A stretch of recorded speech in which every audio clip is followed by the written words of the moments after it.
결혼을 약속한 어느 부잣집 처녀가 가난한 애인을 부모에게 인사시키기 위하여 왔습니다. 잔뜩 긴장한 청년에게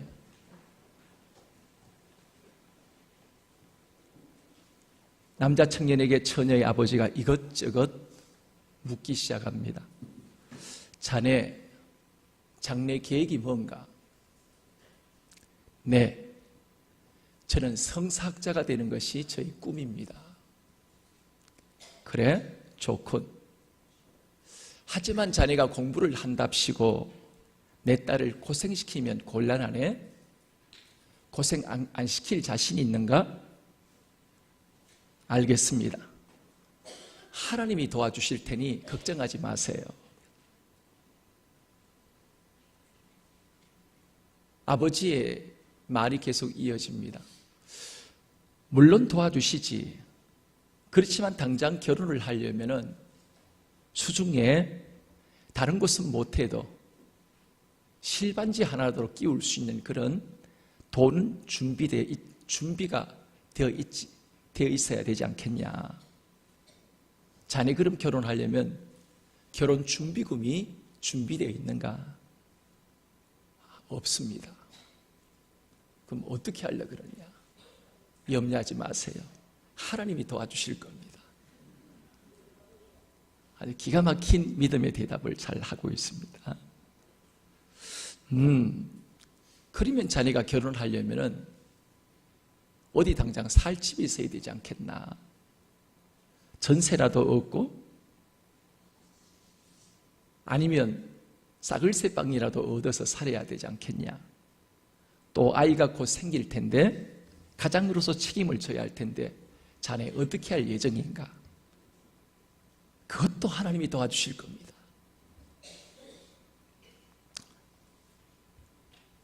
장인이 될 분이 너무 난감했습니다. 청년이 돌아가고 난 다음 처녀 엄마가 남편에게 물어봤습니다. 여보, 그 청년이 어떻습니까? 그 남편이 어디서 그런 녀석을 만났는지 직업도 없고 계획도 없고, 그런데 한 가지 확실한 것은 있더라. 그놈이 나를 하나님으로 생각하고 있더라.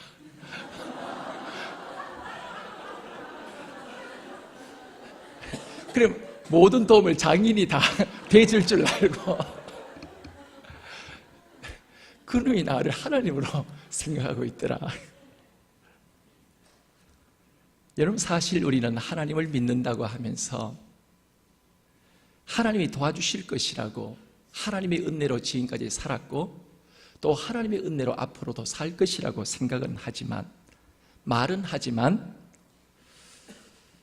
사람을 물질과 희망으로 삼고 살아갈 때가 많이 있습니다. 사람이 이 생을 살아가려면 희망이 필요합니다. 인간은 희망이라고 하는 소중한 또 다른 꿈을 먹고 살아간다고 합니다. 삶의 현실이 아무리 힘들고 비참하다 할지라도 희망이 있으면 견딜 수 있고 그 모든 인생의 아픔과 어려움들을 극복해 갈 수가 있습니다. 희망이란 삶의 에너지이고 우리가 이 땅을 살아갈 수 있는 삶의 원동력입니다. 희망이 없이는 인간이 산다는 것은 참으로 불가능한 일일 수밖에 없습니다. 인간이 동물과 다른 것은 인간이 음식을 먹을 뿐만 아니라 희망을 먹고 사는 존재라는 것입니다. 예수님은 전능하신 하나님으로 아담의 범죄 이후로 희망을 잃어버리고 희망의 세상을 절망의 땅으로 만들어버린 이 세상 가운데 육신의 옷을 입고 세상에 오셔서 인간들이 잃어버린 하나님의 형상을 회복시켜 주실 뿐만 아니라 인간에게 희망을 주셨습니다. 예수님은 절망하는 세상에 절망하는 절망과 탄식으로 울고 부르짖으며 기댈 것 없는 인생살이 속에서 절망과 좌절 속에 슬퍼하고 탄식하는 절망의 땅에 오셔서 인간들에게 희망을 부어주셨습니다. 모든 인간은 하나님의 형상을 가진 인격체들로서 하나님의 희망을 가져야 인생다운 인생을 이 땅에서 살아가게 되어줄 수가 있습니다. 그런데 오늘 본문 속에 절망 속에 있는 인간에게 희망을 주셔야 할 하나님이 오히려 기드온에게 절망을 안겨주는 것처럼 그런 보이는 말씀을 우리에게 말씀해 주고 있습니다. 기드온은 인생에 아무런 희망이 없이 어두운 7년의 세월 동안 그는 살아왔습니다. 캄캄한 절망의 터널을 걷고 있었습니다. 기드온의 인생에 있어서 희망이란 단어는 사치였고 정말 기드온의 인생과는 거리가 먼 것처럼 보여줄 수밖에 없는 단어였습니다. 농사를 지어도 자신의 것이 되지 못합니다. 큰 농사를 지어놓으면 주변에 강한 족속이 들어와서 모든 농산물을 다 빼앗아가 버립니다. 양을 키워놔도 다른 사람들이 그 양을 다 데리고 가버립니다. 이런 절망과 좌절 속에 빠져있던 기드온에게 어느 날 하나님이 찾아오셔서 이렇게 말씀하십니다. 큰 용사여, 여호와께서 너와 함께 하시도다.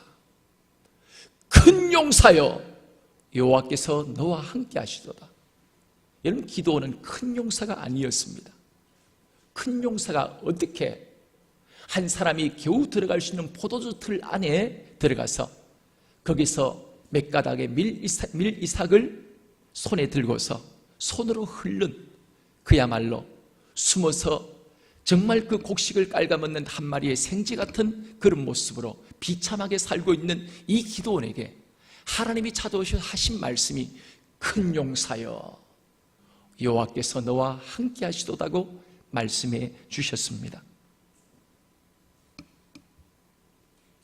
절망에 빠진 기드온에게 하나님은 희망을 전달해 주셨습니다. 연약한 한 마리의 생쥐 같은 자신을 통하여 미디안의 사람들의 손에서부터 이스라엘 민족을 구원하실 것이라고 하는 하나님의 희망의 메시지를 하나님은 기드온에게 바로 전달해 주신 것입니다. 기드온은 절망 가운데 하나님의 살아계신과 함께 하나님이 함께 하신다는 사인을 받게 되었습니다.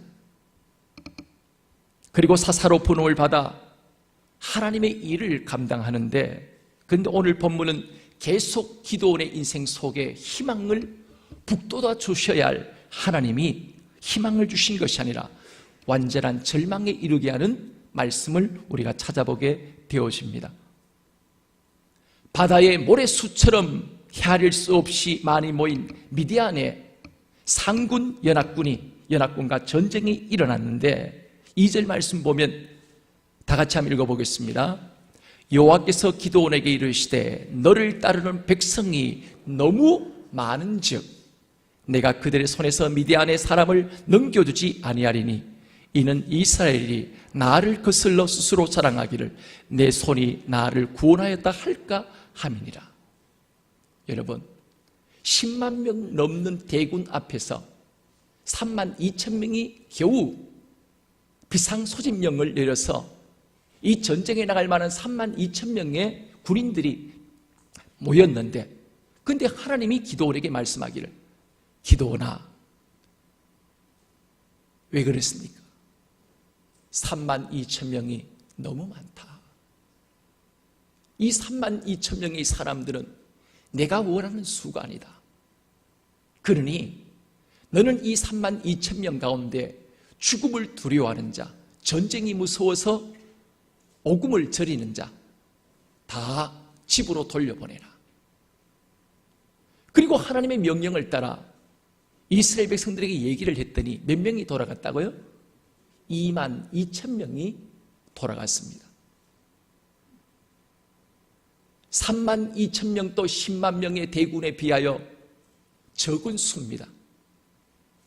쪽수로 따지면 절대로 싸움이 불가능한, 싸움이 되지 않는 그런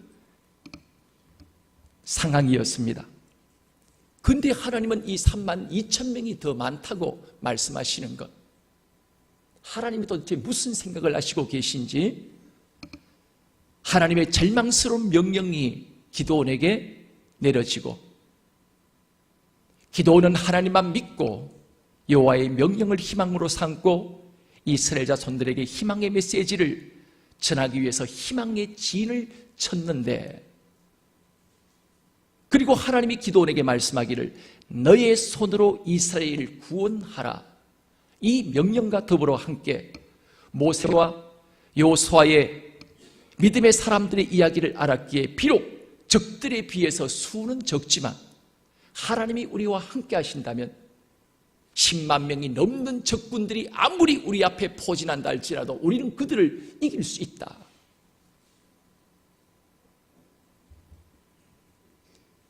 비록 많은 수의 적수를 대적으로 대치하고 있는 상황이지만 한 가닥의 희망을 안고 희망의 진을 기드온은 펼치고 있었던 것입니다. 그런데 너를 따르는 백성이 너무 많다. 그러니 전쟁을 무서워하는 자 다 돌려보내라. 이 하나님의 새로운 명령을 들은 기드온은 그의 길을 의심치 않을 수가 없었습니다. 여러분, 2절 하반절 말씀 보면 이스라엘 백성을 향한 하나님의 걱정거리가 있음을 우리가 보게 되어집니다. 이는 이스라엘이 나를 거슬러 스스로 자랑하기를 내 손이 나를 구원하였다 할까 함이니라. 하나님의 염려, 하나님의 근심이 뭐였습니까? 이 백성이 혹시 3만 2천 명의 군인으로 승리를 거둔다면 우리가 잘 싸워서 승리했지, 물론 모든 것들이 하나님의 은혜고 하나님의 도우심이라고 분명히 고백하겠지만 그래도 우리의 전략이 좋았기 때문이야. 우리의 전략도 맞아떨어졌고 한몫해서 하나님이 가장 두려워하시는 것, 이스라엘 백성들을 통하여 이 말이 그들의 입술로부터 흘러나온 것, 이것이 바로 하나님의 두려움이었음을 오늘 우리가 이 말씀을 통해 보게 되어줄 수가 있습니다. 여러분, 그런데 과연 이 하나님의 염려가 합당한 염려일까요? 지금 3만 2천 명으로 전쟁에 나가서 승리를 거둔다 할지라도 우리의 능력으로 전쟁에서 승리를 거뒀다, 우리가 10만 명의 적들을 우리의 힘으로 이겨냈다, 이렇게 자축할 상황이 아니었습니다. 10만 명 넘게 모인 적인 미디안의 연합군들은 다 용사였습니다. 이런 적들을 물리친다면 이것은 누가 봐도 하나님이 승리케 하셨다는 것 간증할 수밖에 없고 고백치 않을 수 없는 상황이었습니다. 모든 것들이 하나님이 승리케 해주심으로 승리했다는 이 고백을 아무도 의심할 사람은 아무도 없을 것입니다. 이런 그들을 향하여 승리 이후에 여호와를 거스려 자랑하려는 이 생각은 하나님이 너무 지나친 기우가 아니었을까요?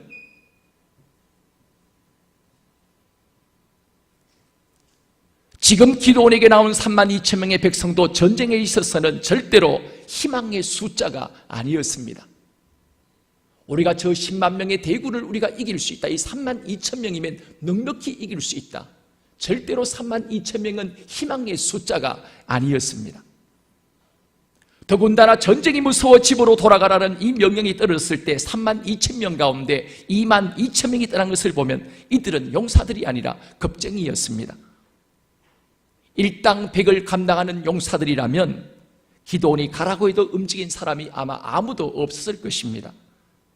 이들은 오합지졸이었고 겁쟁이였습니다. 미디안의 거대한 연합군 앞에 이미 이들은 오줌을 지린 사람들이었습니다. 사람이 극한 두려움이 임하게 되어지면 누구나가 오줌을 쌉니다. 바로 이 2만 2천 명에 돌아간 이 사람들은 너무너무 죽음이 두렵고 전쟁이 두려워서 오금이 저릴 뿐만 아니라 오줌을 지리고 다 집으로 돌아간 사람들이었습니다. 하나님은 이런 현실 속에 없던 군인들도 모아오셔서 기드온아 걱정하지 마라, 내가 용사들을 더 모아왔다. 그러니 너는 강하고 담대함으로 승리를 거둬라. 희망의 메시지를 하나님이 주셔도 마땅찮은 판에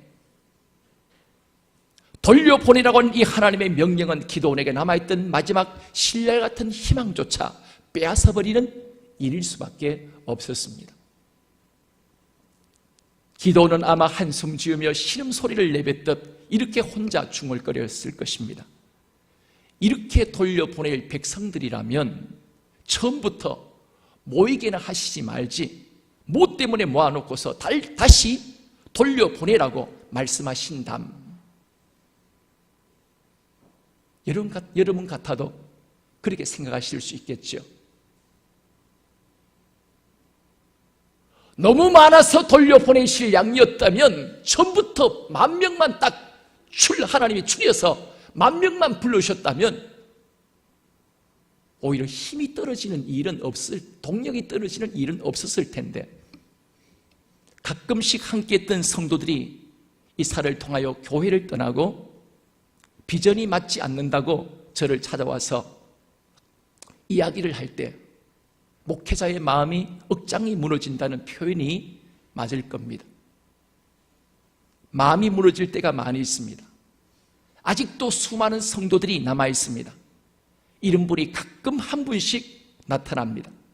그런데 이 한 명의 성도가 떠나도 때때로 희망이 무너진 듯한 고통과 아픔을 경험을 하는데 32,000명 가운데 22,000명이 떠났으니 과연 이 기도원의 마음이 어떠했을까?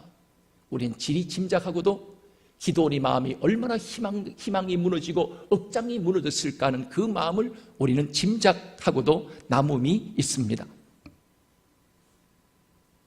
우리 모두는 이 기도원의 상황과 더불어 함께 우리의 상황과 삶이 달라도 절망케 되는 우리의 인생의 상황과 마음은 동일하게 지닌 채 우리가 오늘 이 땅을 우리는 살아가고 있습니다.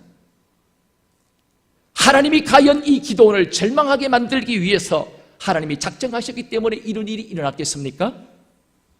하나님은 도대체 왜 32,000명을 모이게 하시고 22,000명을 돌아가게 하셨을까?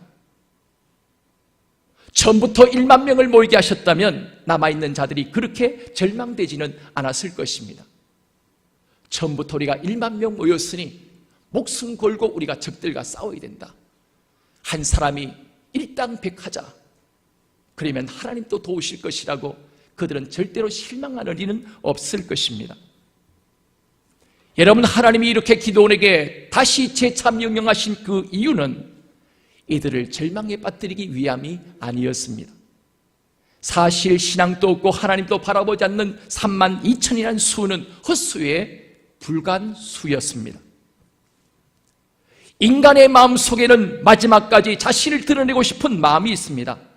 입술로는 하나님의 은혜다, 하나님의 도우심으로 이번 행사도 잘 끝났다, 만일 하나님의 역사와 도우심이 없었다면 이것은 불가능한 일이었다. 때때로 우리는 입술로는 얼마든지 고백할 수 있지만 한편 우리의 마음구석에는 이 고백과 더불어 내가 그래도 열심히 했기 때문에, 내가 그래도 한 몫을 했기 때문에 이 모든 것들이 은혜 가운데 가능한 일이었다. 내가 만일 이렇게 하지 않았다면 안 돌아갔을 거야. 내가 이번 캠프의 1등 공신이야. 내가 이 모든 일을 이루는데 내가 한몫을 했어. 우리 모두는 우리 자신도 모르게 모든 것들이 하나님의 은혜라고 하는 이 고백과 더불어 내가 1등 공신이라고 하는 이 고백이 우리의 삶 속에 언제나 떨어질래야 떨어질 수 없는 고백으로 우리는 살아갈 때가 많이 있습니다.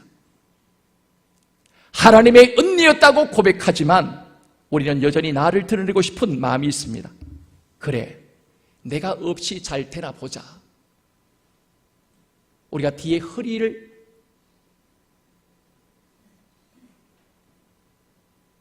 우리가 허리에 뒤손을 정말 찾고, 그래, 내가 없이도 잘 때나 보자. 이 모든 마음이 무슨 마음일까요? 내가 없이는 안 돌아갈 걸, 내가 없이는 안 될걸?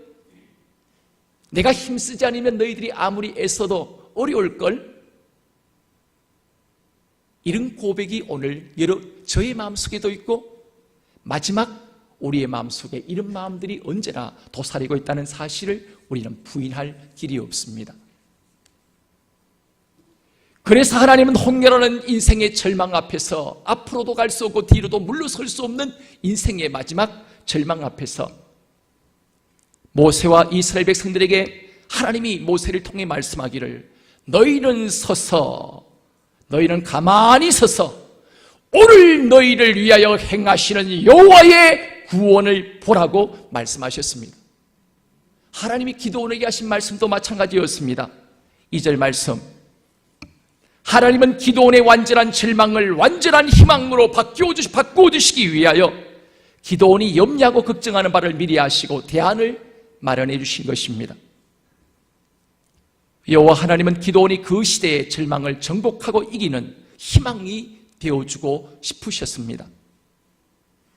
하나님은 기드온에게 자신을 따르는 32,000명이 희망이 아니라 여호와 하나님 자신이 희망임을 깨우쳐주고 싶으셨습니다. 사람은 내가 믿었던 마지막까지 내가 붙들고 있었던 그것조차 무너지지 않으면, 인간은 마지막까지 완전한 절망이 이르지 않으면 하나님을 희망으로 삼지 못합니다. 사람은 지푸라기도 잡을 수 있으면 마지막까지 하나님보다 지푸라기를 더 부여잡는 것이 인생입니다.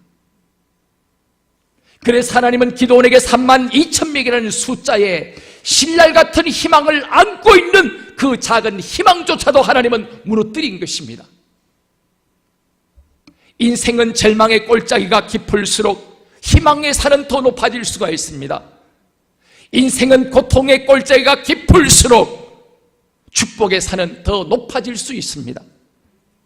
하나님은 기드온으로 하여금 희망의 큰 산을 갖게 하기 위하여 기드온이 갖고 있는 희망인 백성들에게 두려움을 주어서 22,000명의 백성들로 하여금 돌아가도록 두려움으로 하나님은 역사하셨습니다. 때때로 우리는 인생을 살면서 이런 난감한 일들을 경험할 때가 많이 있습니다. 내가 믿었던 것을 마지막까지 무너뜨리시는 하나님, 그 하나님이 야속할 때가 많이 있습니다. 하나님이 그렇게까지 안 하셔도 내가 하나님을 의지하며 살 텐데 왜 하나님은 내 마지막 희망조차 다 꺾으시는가? 나로 하여금 희망으로 나아가게 하는 것이 아니라 오히려 헤어날 수 없는 절망의 구덩이로 나를 던지실 때가 많다는 것입니다. 하나님이 우리를 미워하셔서 이렇게 하실까요? 내가 하나님께 버림을 받았기 때문에 이런 우리의 현실 속에 이런 일들이 일어날까요? 아닙니다. 내가 믿었던 신랄 같은 희망이 끊어지지 않으면, 하나님이 끊쳐주지 않으면 끊어지지 않는 밧줄 같은 하나님을 부여잡지 못하기 때문에 헛된 신뢰 같은 희망을 하나님은 끊게 하시는 것입니다. 왜냐하면 진짜 희망을 찾게 하기 위하여 가짜 희망을 하나님은 무너뜨리시는 것입니다. 여러분, 희망은 32,000명이라는 숫자가 아닙니다. 희망은 32,000명을 불러주시고 22,000명을 또다시 돌려보내시는 하나님이 희망입니다. 그러나 우리는 이 땅을 살면서 32,000이라는 수의 희망을 걸고 살아갈 때가 많이 있습니다. 32,000은 희망이 아닙니다. 22,000이 되든 10만이 되든 10,000명이 되든 사람은 희망이 아닙니다. 하나님은 사람을 통하여 일하시고 사람을 통하여 역사하지만 그렇다고 사람이 희망은 아닙니다. 숫자는 언제나 변할 수 있습니다. 내게 유익이 있으면 따르고 내게 유익이 없으면 떠납니다. 내게 불리하면 따르고 내게 불리하지 않으면 언제든지 버리는 것, 이것이 바로 사람의 숫자입니다. 그러나 하나님은 변하지 않습니다. 높은 산처럼 우리의 희망이신 하나님은 절대로 변하지 않습니다. 그래서 하나님은 숫자의 신라 같은 희망을 안고 있는 기도원의 희망을 박살내신 것입니다. 수를 보지 말라. 내가 너의 희망이다. 수는 희망이 아니다. 나는 그 수를 늘릴 수도 있고 줄일 수도 있고 많기도 할 수 있고 적게도 만들 수 있고 죽게도 하고 살게도 하는 수가 너의 희망이 아니다. 그래서 하나님을 희망으로 삼지 않는 2만 2천 명의 사람들을 하나님은 다 돌려보내신 것입니다. 희망은 3만 2천이라는 수에 있지 않습니다.